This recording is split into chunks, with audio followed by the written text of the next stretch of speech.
morning, good afternoon, good evening.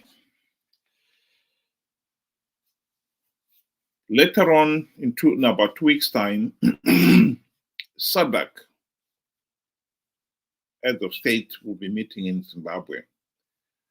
And it is expected that Mnangagwa will take over the chairmanship of the regional body.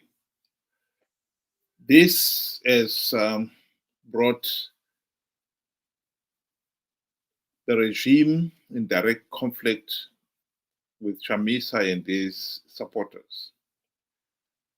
The latter is arguing that the 2023 elections were rigged, and therefore then Mnangagwa should not assume the chairmanship of the group. And the regime itself is gearing for that. And what we can see here is the headlines on the Zimbabwe's main newspaper, the Herald, with the title that says it all, that the authorities should clamp down on foreign-funded troublemakers. Trouble is brewing. What do you think, Ben? Yeah, good day to everybody. I believe that's true. I mean, there is a conflict of interest. I do understand. I mean, people view that Mnangagwa shouldn't be getting this on the merit that he did not pass the Sadc test itself. He did not pass any international test. So why should he get some form of award with all these facts on the ground? But then you find my problem is with ZANU-PF itself. ZANU-PF is a group of underachievers. When you don't have anything to show of merit to say, okay, we did this, we did that, we accomplished this, you make a mountain out of a molehill. They've been singing this Sadc chairmanship since last year, and they've been going above and beyond, trying to get ready for this thing. One would have thought, you weren't going to get it if you do not do these preparations. The way, I think the way they are going about each and every day, I mean, in the Herald, it's the Sadc Summit that, the Sadc Summit, we are doing this. The Sadc Summit, we are preparations are in full swing. I'm sure they must be spending quite some good monies, of taxpayers' money, readying themselves for this. One has to ask to say, what is all the fuss about? What does the chairmanship represent at the end of the day? You're really not going to, it's not really going to change anything. Really. It's just, I would put it as an honorary degree. You can do nothing with it. Right? It's just, you will be, whatever discussions, you're chairing it. That's about it. That's why I'm saying they are just a group of underachievers who have been just given, the opportunity to host something, and they want to show that, we can achieve something, we can host people, we can have a party. And this year has rubbed off and jilted a lot of people. Of course, I understand the anger and the way ZANU-PF is rubbing it in day to day.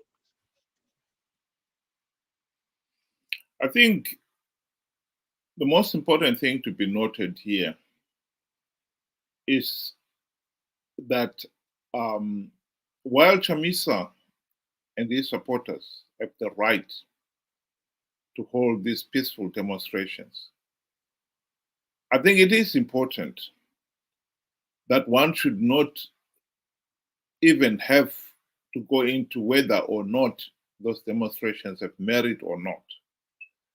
And the regime's approach that they are foreign-funded troublemakers must be condemned,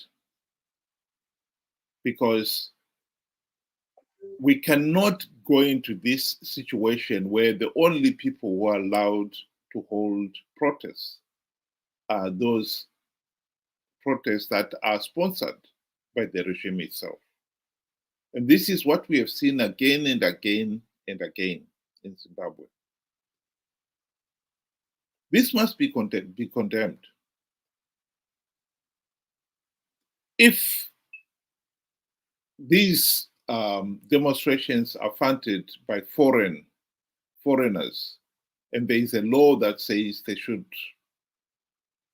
not be funded by foreigners, then they should be arrested and brought before a court of law and be condemned in a court of law. This idea that the regime will unleash, as is usually the case, the riot police and sometimes the army to beat up all those who are involved in the public demonstrations is totally unacceptable. We really have got to grow out of this. This is totally unacceptable. And I think that point must be made, and be made very emphatically. I agree with you. I mean, if, as they say, Zimbabwe is a democratic country, peaceful protest should be normal. It should be allowed, right? That is a normal democratic country. But we know that Zimbabwe is not. Far from it. It's exactly the opposite, in fact. And as George Charamba has been warning, the police have been warning that. I mean, right now they have since stopped people gathering, for bands to listen to music. They have since stopped that. They have since stopped, people from just moving about in town, in Harare especially. Yesterday they had a road show where they were instructing people, to stop business. The vendors are not supposed to be there. But just a few months ago, these were vendors for ED. Mawindi for ED. What's bad now that you are starting to chase them like flies? They're double standard. Then I mean, it's just crazy. I really hope there won't be bloodshed, but I think it's inevitable, because at one end, ZANU-PF really doesn't care how they will stop these demonstrations and who will be hurt in the process. They really do not care. And then, they're also on the side rubbing it in every single day. And then you have the mob who are now, charged up, that are willing to go all the way. Some, I don't think they really know what this whole thing is all about. but they're just willing to go anywhere. So I really hope for Zimbabwe's sake that it doesn't really get to the extent of the August shootings. I really hope so. The second aspect I think we should also consider here is the genesis of these demonstrations. This is not the first time we've had a situation where we've had disputed elections. And then the opposition has come out and elections were rigged. I've got on the screen there post of the headlines in 2019, where the 2018 elections, Chamisa disputed them as not having been free, fair, and credible. And throughout, ever since then, he would come out regularly with statements like that, where you will claim that ED will go in 5 months' time. This was in December 2019. This is the genesis of these demonstrations. And at the present moment, some other bodies besides Chamisa's group have joined in. This is a statement from a group calling themselves the National Democratic Working Group, which includes many other bodies. And the full, just a snapshot of that, their statement is being scrolled underneath. And I've frozen the most important bit, which is saying that the assumption of the chairmanship of Sadc by Emmerson Mnangagwa is wrong and inappropriate, while Sadc is still addressing the legitimacy issue of 2023. The full statement actually acknowledges that the assumption of the chairmanship is not on merit. It is a rotational position. In other words, Zimbabwe was entitled to be chairperson of the regional group, whoever was going to be president, starting August 2024. So it's not a merit. It's not as if Mnangagwa ended. And I agree with what Ben was saying there, that the Herald has been going all the way to town, making it appear as if this was an end position. It is not. This is a rotational position. But I would like to go back to the statement by the group, the National Democratic Working Group. They are saying for Mnangagwa to assume that position is wrong, while Sadc is addressing the legitimacy issue. Who is saying that Sadc is still addressing the legitimacy issue? Sadc saw the Sadc election observer mission report, and they deliberated on it, and they accepted it, damning as it was that the Zimbabwe elections were not free, fair, and credible. Soon after the elections in August. And Sadc, rightly or wrongly, decided to do nothing about it. Chamisa wrote to them, and he has come out and said it publicly that he wrote to them. They acknowledged his letter, and they decided to do nothing about it. That was nearly a year ago.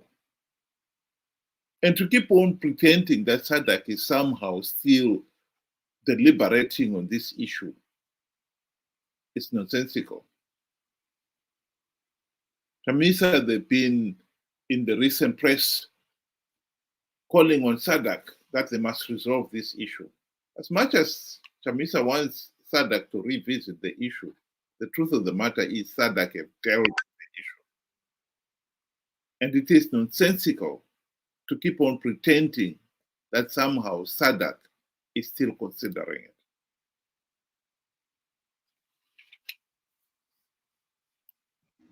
Yeah, I agree with you there. I think, that ship has sailed, and it sailed a very long time.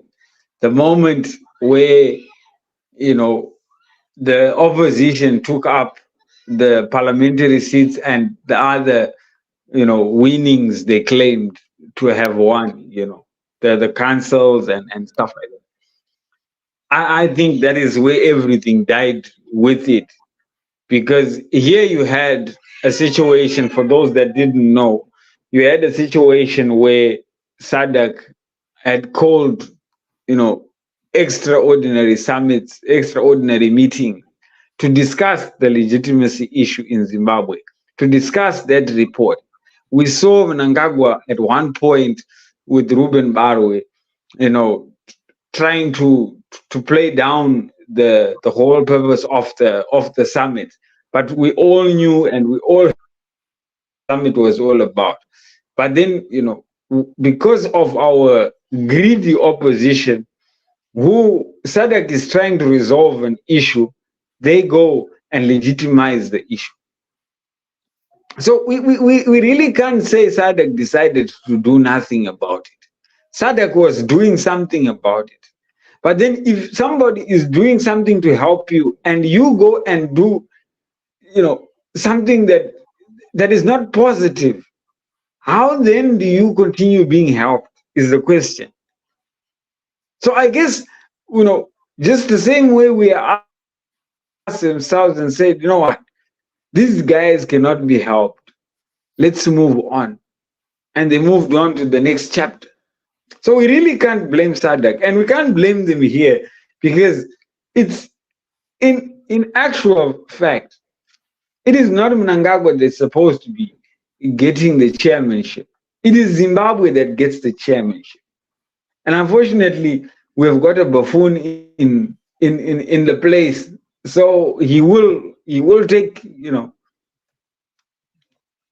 will take the chairmanship. He will be responsible for it on our behalf because we keep on participating in rigged elections, period. So no matter how hard we are going to fight, and I think it's also just misplaced. Really, our fight or our guns should not be pointed at Sadc. That's my opinion. Well, if we look at the elections, the 2023 elections, it was clear before those elections that ZANU-PF was going to rig those elections. The European Union had a high-powered delegation to observe Zimbabwe's 2018 elections. And they came up with a report that condemned those elections as flawed. And they made 23 recommendations to make sure that future elections are free, fair, and credible. Chamisa and company did not implement even one reform. Not even one. And they went ahead and participated in 2023 elections without any reforms. They were warned that participating in those flawed elections will only give ZANU-PF legitimacy. They went ahead anyway. Indeed, that brings us back to the issue that has been mentioned on this platform again and again. Chamisa blatantly lying that he had plugged all the vote rigging loopholes to coerce, to con his wildebeest head followers to participate in those elections.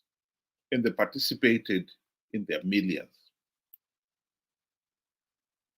I totally agree with Ben's argument there. If you participate in a flawed election, you can't turn around and then say, oh, the elections were flawed and Sadc should do something about it. When you knew that they are flawed, when you knew that participating will give ZANU-PF legitimacy, it's just being childish here. And that is at the heart of the problem with Zimbabwe politics. We have an opposition that wants to have his cake and eat it. Chamisa wants to participate in these flawed elections out of greed. And when he loses, he wants to blame Sadc. And we want Sadc to do something about it. It's just totally meaningless.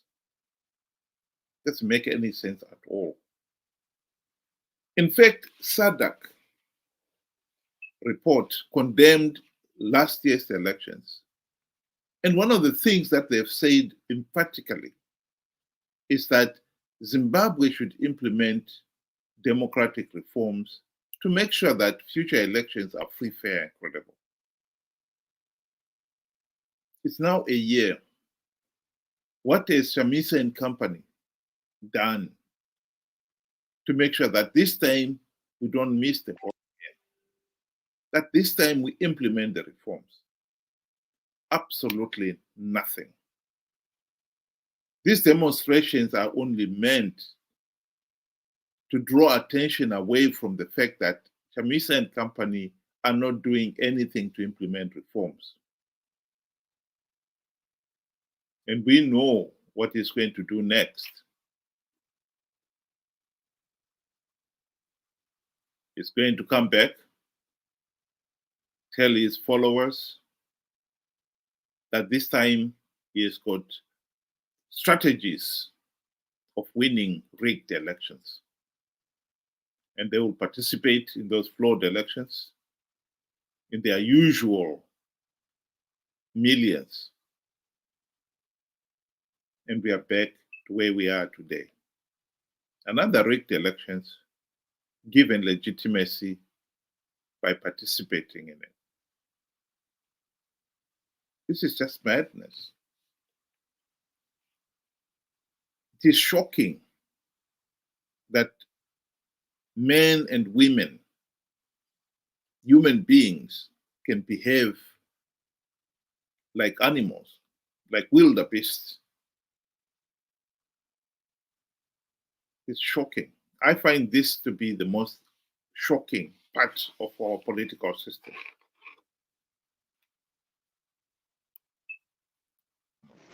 I agree. And as long as we keep on believing all this nonsense and keep following without thinking for ourselves, we keep on going around and around in circles. We are taking a fight to the wrong people. We are actually fighting a wrong battle. Our battle should be for the implementation of the reforms which are the recommendations that the European Union, the Sadc Observer Mission, the AU, all recommended. That is our fight. This fight for Sadc is just a waste of time. Even if they were to not give Mnangagwa the Sadc chairmanship, I don't think it will affect ZANU-PF in any way, as long as they are, where they are and ruling the way they want to do things and going about how they want to go about their business as usual. It will not affect them. So I believe our war is misplaced. We are just following somebody that says, let's go and do this, but without understanding why we are doing it in the first place. So it's, for me, which is kind of worrying. It really is worrying. If we can be easily manipulated into doing things, that will not change anything at the end of the day, we are in trouble. We are in serious, serious trouble. And I believe 2028, these same people that are leading and saying, let's do this, will call out and say, let us participate without any reform implemented. And they will tell you this time, not only have we our measures in place, they will add something on top, which is very nonsensical. And we all know what the result would be. At some point, I believe, as Zimbabwe, we should be able to learn from our mistake and start moving forward. I really hope we do learn at some point.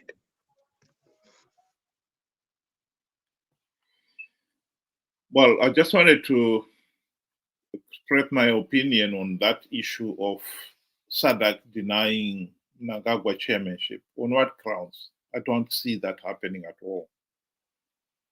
Sadc have moved on. They've decided to adopt the Sadc Election Observer Mission report, which termed the elections as flawed and illegal, and they've also decided to do nothing about it. And they've moved on. It's a year, and revisiting it is just it's not practical. I'd like to end with a short clip of a video of wildebeest in a stampede. As numbers build, the pressure to move on becomes overwhelming.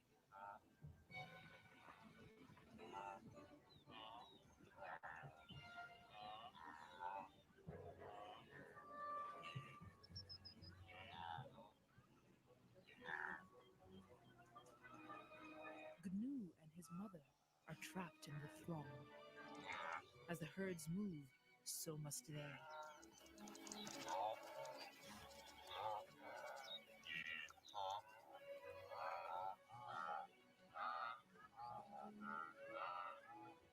Gnu's mother is first to see what lies ahead. A near vertical drop.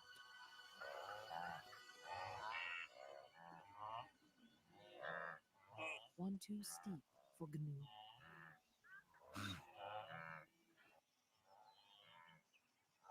But the river must be crossed. And pressure's growing from behind.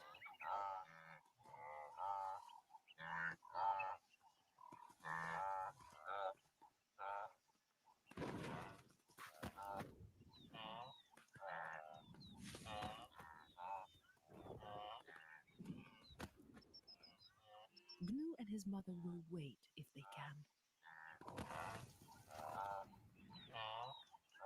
But they can't wait for long.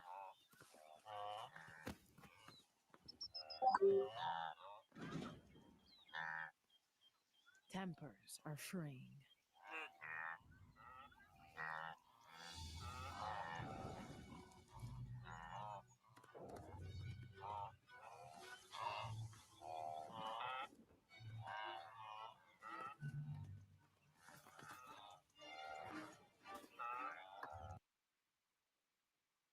The bottom line is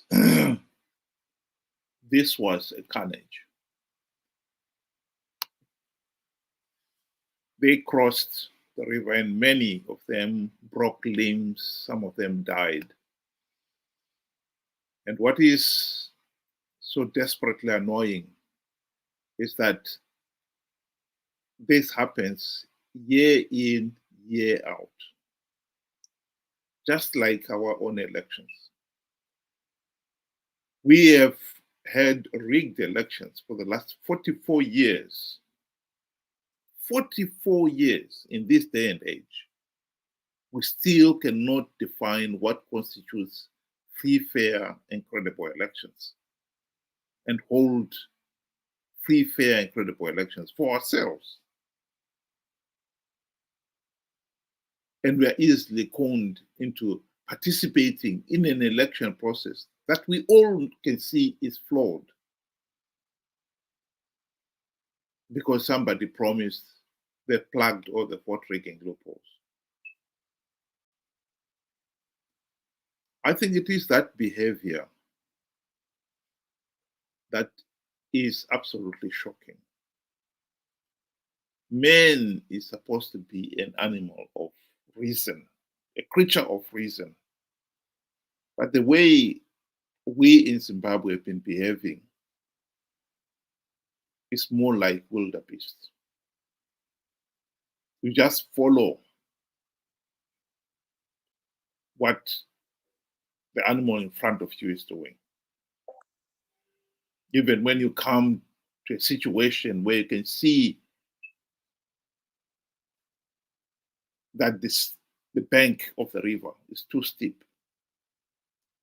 The other side, if one was to watch to the end of the video, there are a number of animals who failed to cross that steep side is even more. And the carnage is even worse if the river was flooded. It's unbelievable. But this is what one would expect a wildebeest to do, not a human being to do. I believe Zimbabwe's failure to hold free, fair, and credible elections the last 44 years is something that every thinking Zimbabwean out there is ashamed of. And for us to let it happen in 2028, because Chamisa has come back with yet another lie of having plugged vote rigging loopholes, would be absurd. In 2018, he said he had stringent measures to stop ZANU-PF rigging the elections. And now he's coming up with another lie.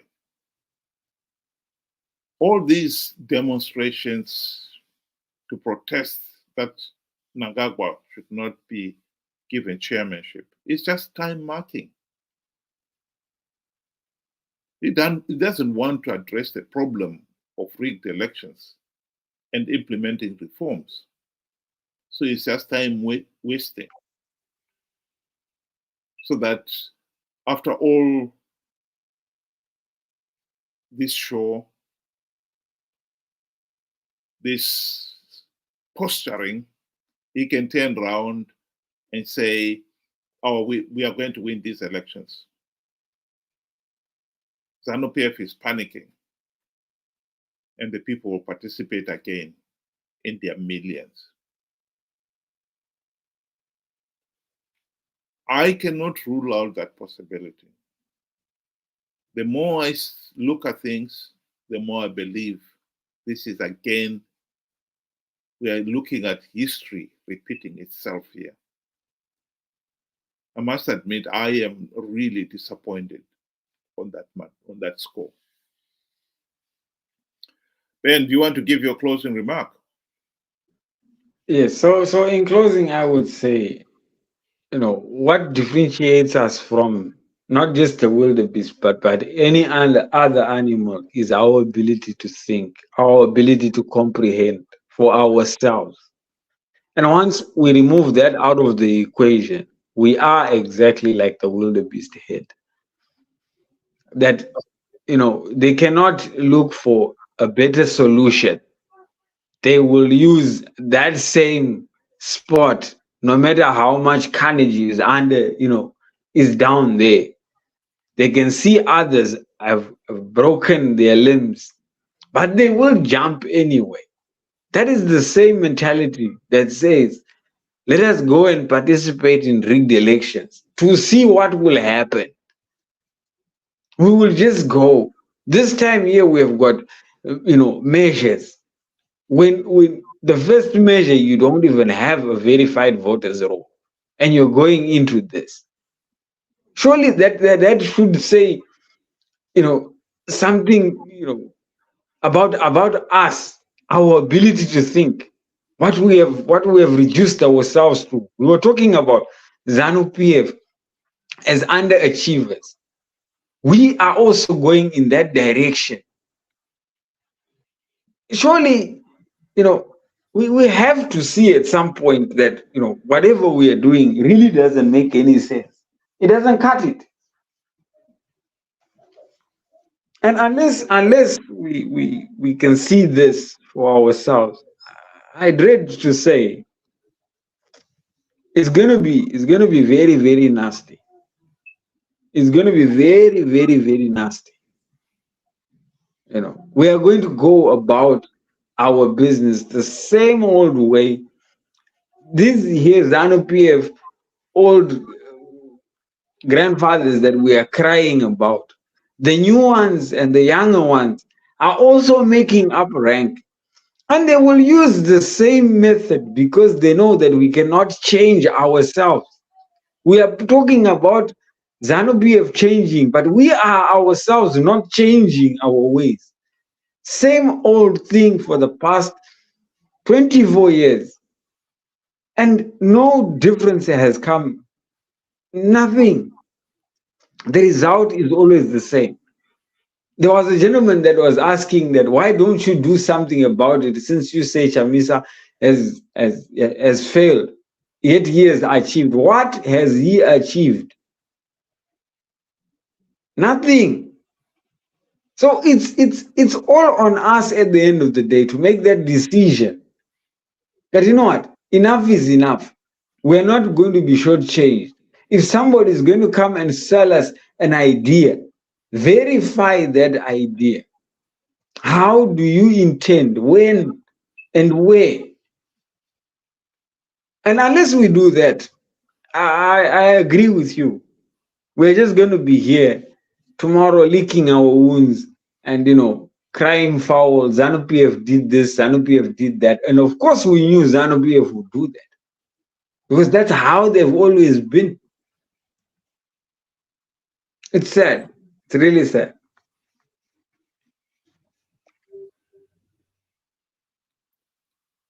I will give the final word to Dr. Naas Mumba, who was the chairperson of the Sadc Election Observer Mission. Again, reminding Zimbabweans that the number one issue we should be focused on is to make sure that we have got the democratic reforms implemented if we're going to have free, fair, and credible elections in 2028. Well, thank you so much. First of all, let me be clear that the changing of any dynamic or situation in any of our African countries is a preserve of the citizens of that country, in this case, the Zimbabwean people. An election observation team goes there to support the process by observing and being able to release a statement of our observations that, for instance, in Zimbabwe, we raised several issues of transparency and also the independence of the Electoral Commission and things which happen in many other countries, But at the end of the day, once we produce the report and make it available to the Zimbabwean authorities and eventually to the Zimbabwean people, it really remains the preserve of the Zimbabwean people to fight for the freedoms that they need themselves and to correct those issues that have been observed. The reason why we have multiple observation missions is to ensure that, there's a comparison, taking place between the Sadc report and the European Union report, the African Union report. And then they can see that those issues that repeat themselves in all these reports, it's up to the Zimbabwean people. And this is where I appeal to all political leaders, not only in Zimbabwe, especially the elections that are coming in Mozambique, that are coming in South Africa, in DRC. We have to make up our minds that, look, at the end of the day, once the people in the country are given an opportunity to monitor the elections, because they also monitor, it starts not during the day of the elections. They must make sure that the constitutional lacunas that can affect a good election are dealt with months before the election. And they must fight to ensure that there's a level playing field. They should never wait for the time when the election is taking place. They must also insist that the electoral commissions and the governments in those countries abide by international norms in holding democratic elections. And this fight must be more vicious before the election comes.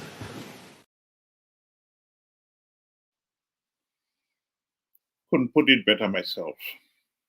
Thank you very much for joining us today, and thank you very much, Ben. Thank you. Good night.